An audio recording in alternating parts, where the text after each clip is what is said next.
Christmas. Merry Christmas. दुनिया का सबसे बड़ा फेस्टिवल।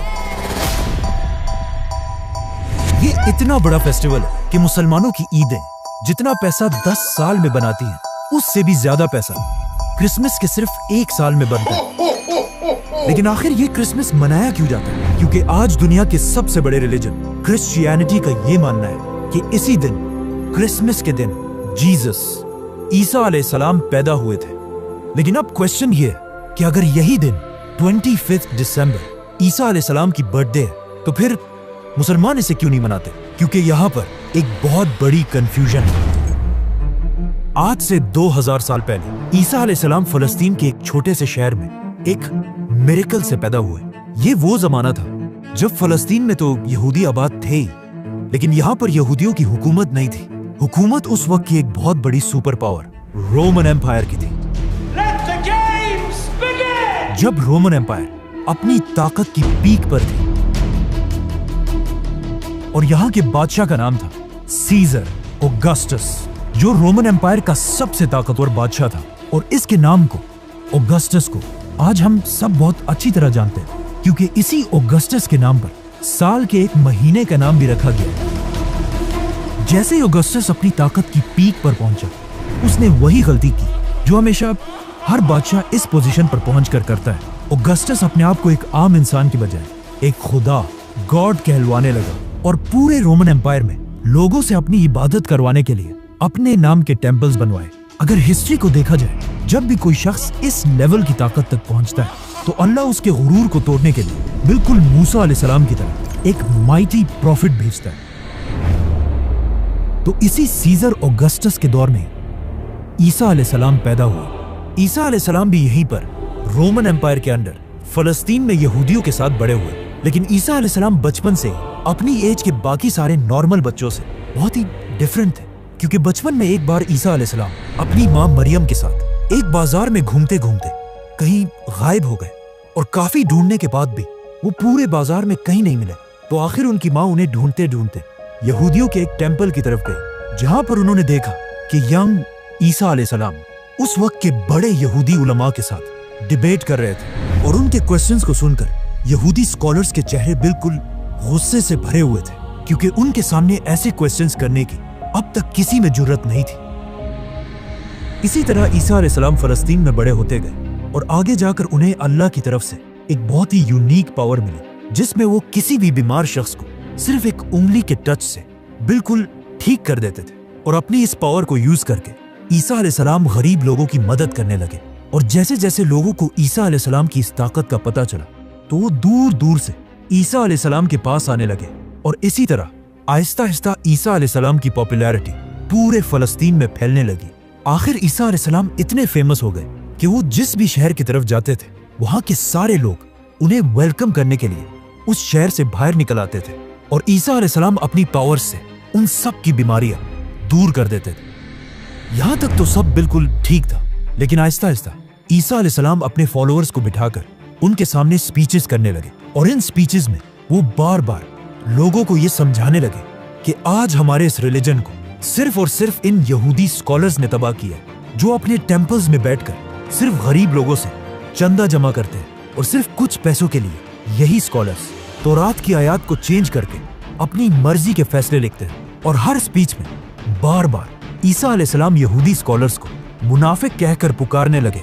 ये सब सुनने के बाद यहूदी अवाम तो ईसा अलैहिस्सलाम की इन बातों से बहुत इंस्पायर होते थे, लेकिन ईसा अलैहिस्सलाम की इन बातों से यहूदी स्कॉलर्स के धंधे खराब होने लगे, जिसकी वजह से यहूदी उलमा के दिलों में ईसा अलैहिस्सलाम के लिए सख्त नफरत पैदा हुई। और वो ये प्लानिंग करने लगे कि किसी तरह ईसा अलैहिस्सलाम को मारकर उनसे अपनी जान छुड़ा दे। लेकिन सुपर पावर रोमन एम्पायर की हुकूमत में ऐसा करना इम्पॉसिबल था। लेकिन ये सब भी बहुत जल्द बदलने वाला था, क्योंकि आहिस्ता आहिस्ता ईसा अलैहिस्सलाम फलस्तीन में इतने फेमस हो चुके थे कि वो फलस्तीन में जहां भी जाते थे, हजारों लोगों का क्राउड उन्हें देखने के लिए जमा हो जाता था। आखिर एक दिन ईसा अलैहिस्सलाम फलस्तीन के कैपिटल जेरूसलम की तरफ गए। जब लोगों को इस बात का पता चला, तो हजारों लोग उनको वेलकम करने के लिए सिटी से बाहर निकल आए और उनकी सवारी के सामने खजूर के दरख्त की शाखें फेंकने लगे। जो उस जमाने में हाईएस्ट रिस्पेक्ट दिखाने का एक तरीका था। रोमन एम्पायर के जनरल्स ये सब देखकर हैरान हो गए कि आखिर ये कौन आ रहा है जिसे लोग बिल्कुल एक बादशाह की तरह रिस्पेक्ट दे रहे हैं। नाउ ईसा अलैहिस्सलाम की ताकत को देखकर रोमन एम्पायर के जनरल्स उनसे डरने लगे और यहूदी उलमा तो उनसे पहले ही नफरत करते थे। तो अब ये दोनों मिलकर ईसा अलैहिस्सलाम को मारने की साजिश करने लगे, जिसके बाद ईसा अलैहिस्सलाम ने अपने सबसे क्लोज 11 या 12 फॉलोअर्स के साथ अपना आखिरी डिनर किया और फिर अल्लाह ने उन्हें आसमान की तरफ उठा लिया। लेकिन क्रिश्चियंस का मानना है कि इसके बाद उन्हें मार दिया गया। अब ईसा अलैहिस्सलाम तो दुनिया से चले गए, लेकिन यहाँ फलस्तीन में उनके 11 फॉलोअर्स ने फैसला किया कि वो ईसा अलैहिस्सलाम की टीचिंग्स को पूरी दुनिया तक पहुंचाएंगे। तो सबसे पहले इन फॉलोअर्स ने यहूदियों को कन्विंस करने की कोशिश की, लेकिन ऑफ कोर्स यहूदियों ने ईसा को नहीं माना, तो इनको क्या मानेंगे। तो ये फॉलोअर्स यहूदियों को छोड़कर दुनिया के बाकी लोगों तक ईसा अलैहिस्सलाम का मैसेज पहुंचाने लगे और यहूदियों के बिल्कुल ऑपोजिट बाकी दुनिया में क्रिश्चियनिटी बहुत तेजी से फैलने लगी। और इन्हीं नए फॉलोअर्स में से एक का नाम सेंट पॉल था। आज की दुनिया की क्रिश्चियनिटी में सेंट पॉल का सबसे बड़ा रोल है, क्योंकि पॉल से पहले लोग ईसा अलैहिस्सलाम को सिर्फ एक पैगंबर और अल्लाह का बंदा समझते थे, लेकिन पॉल ने पहली बार दुनिया में एक कॉन्सेप्ट लाया कि ईसा अलैहिस्सलाम कोई आम इंसान नहीं बल्कि अल्लाह के बेटे और खुद भी एक खुदा थे। आज पूरी दुनिया के क्रिश्चियंस ईसा अलैहिस्सलाम को खुदा मानते हैं और इस सब की शुरुआत इसी पॉल से हुई थी। हालांकि पॉल अपनी पूरी जिंदगी में ईसा अलैहिस्सलाम से कभी मिला ही नहीं था। पॉल और उसके फॉलोअर्स की वजह से Aahista Aahista Christianity Roman empire में फैलती गई, लेकिन यहाँ पर मसला ये था कि रोमन एम्पायर का रिलीजन क्रिश्चियनिटी के बिल्कुल ऑपोजिट था और वो उस जमाने में जुपिटर की इबादत किया करते थे। तो रोमन एम्पायर की इस अवाम को इम्प्रेस करने के लिए उस जमाने के क्रिश्चियंस ने अपने रिलीजन में कुछ चेंजेस किए। नंबर 1, उन्होंने ईसा अलैहिस्सलाम के नाम को चेंज करके एक कॉमन रोमन नाम रखा जो आज इंग्लिश में जीसस बन चुका है। नंबर 2, रोमन एम्पायर के लोग ज्यादातर यूरोपियंस थे, मतलब बिल्कुल गोरे थे, और ईसा अलैहिस्सलाम फलस्तीन के होने की वजह से थोड़े ब्राउनिश थे और उस जमाने के व्हाइट लोग अपने आप को बाकियों से बहुत ऊपर समझते थे। तो अब इन्हें इम्प्रेस करने के लिए उस जमाने के क्रिश्चियंस ने जीसस की पेंटिंग्स बनाना शुरू की, जिसमें जीसस को बिल्कुल यूरोपियंस की तरह व्हाइट दिखाया गया। मतलब ये दुनिया में आज जीसस की सबसे पुरानी पेंटिंग है। जीसस की यही पेंटिंग्स आज दुनिया की सबसे फेमस पेंटिंग्स हैं, क्योंकि आज से कुछ ही साल पहले जीसस की एक पेंटिंग दुनिया में सबसे महंगी बेची गई $450 मिलियन में, और जिसे खरीदा किसने? Mohammed bin Salman is the actual buyer of a Leonardo for a record-breaking $450 million at the Let's come back to the story. Christianity में इन चेंजेस की वजह से Aahista Aahista Christianity Roman empire में बहुत तेजी से फैलने लगी और क्रिश्चियंस इतने बढ़ गए कि रोमन एम्पायर के बादशाहों ने सोचा कि अगर क्रिश्चियंस ऐसे ही बढ़ते गए तो ये तो हमारे रिलीजन जुपिटर के रिलीजन को बिल्कुल खत्म कर देंगे। तो आखिर रोमन एम्पायर के बादशाह ने फैसला किया कि अब क्रिश्चियनिटी को फैलने से रोकने के लिए हमें सारे क्रिश्चियंस को मारना होगा। जिसके बाद रोमन एम्पायर ने क्रिश्चियंस पर ऐसा जुल्म किया कि इस जुल्म को कुरान में भी डिस्क्राइब किया गया है कि जब रोमन एम्पायर के बादशाह के जुल्म से कुछ यंग लड़के भागकर एक गार केव में छुप गए और वहीं पर अगले 300 साल तक सोते रहे, जिन्हें असहाबे काफ कहा जाता है। रोमन एम्पायर के इस सारे जुल्म के बाद भी क्रिश्चियंस अपने रिलीजन से पीछे नहीं हटे, बल्कि इन सारे जुल्मों से क्रिश्चियनिटी और भी तेजी से फैलने लगी और दुनिया के हर कोने तक पहुंचने लगी, यहाँ तक कि ये रिलीजन पहली बार इंडिया तक भी पहुंचा। आखिर ईसा अलैहिस्सलाम के 300 साल बाद क्रिश्चियनिटी इतनी पावरफुल हो गई कि रोमन एम्पायर के एक बादशाह कॉन्स्टेंटीन द ग्रेट ने अपने रिलीजन को छोड़कर क्रिश्चियनिटी में कन्वर्ट हो गए।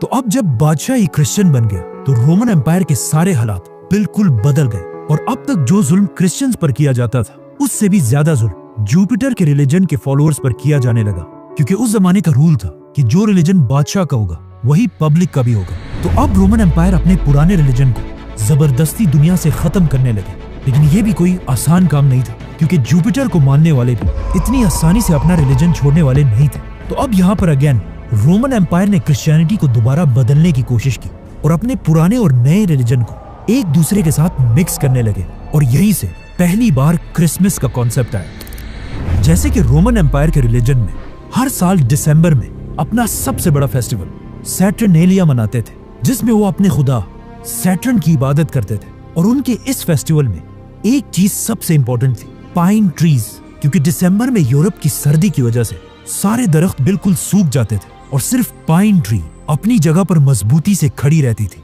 जिसे वो एक बहुत ही होली चीज समझते थे। और हर फेस्टिवल में इसी दरख्त के एक शाख को अपने घर में लाकर सजाते थे। तो अब रोमन एम्पायर ने अपनी पूरी सल्तनत को एक रिलीजन में जमा करने के लिए अपने पुराने रिलीजन से फेस्टिवल्स उठाए और अपने नए रिलीजन से जीसस क्राइस्ट और इन दोनों को मिला दिया और कहा कि जीसस क्राइस्ट दिसंबर के महीने के आखिर में पैदा हुए थे। और सारे क्रिश्चियंस को हुक्म दिया कि इस दिन को 25 दिसंबर को बिल्कुल पुराने रिलीजन की तरह जीसस क्राइस्ट की बर्थडे मानकर सेलिब्रेट किया जाए। और इसी तरह इन दोनों रिलीजन्स को मर्ज करने के बाद अब पूरी रोमन एम्पायर क्रिश्चियनिटी में कन्वर्ट हो गई। लेकिन आज दुनिया का कोई मुसलमान भी इस दिन को सही नहीं मानता और कुरान में भी ईसा अलैहिस्सलाम की पैदाइश की स्टोरी बिल्कुल ऑपोजिट है।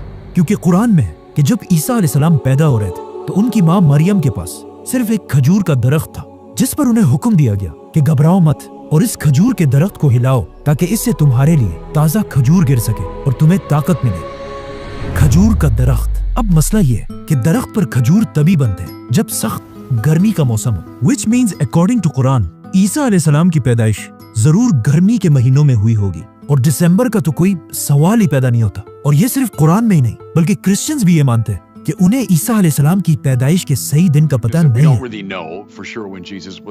जो भी हो, अब पूरी रोमन एम्पायर क्रिश्चियनिटी में कन्वर्ट हो चुकी थी और जैसे ही रोमन एम्पायर के लोग क्रिश्चियंस बने, ये वही टाइम था जब अल्लाह ने असहाबे काफ को अपनी लंबी नींद से उठाया और उन्होंने उठकर एक दूसरे से पूछा कि हम ज्यादा से ज्यादा कितने वक्त तक सोए होंगे। तो उनमें से एक ने कहा कि 1 या आधा दिन।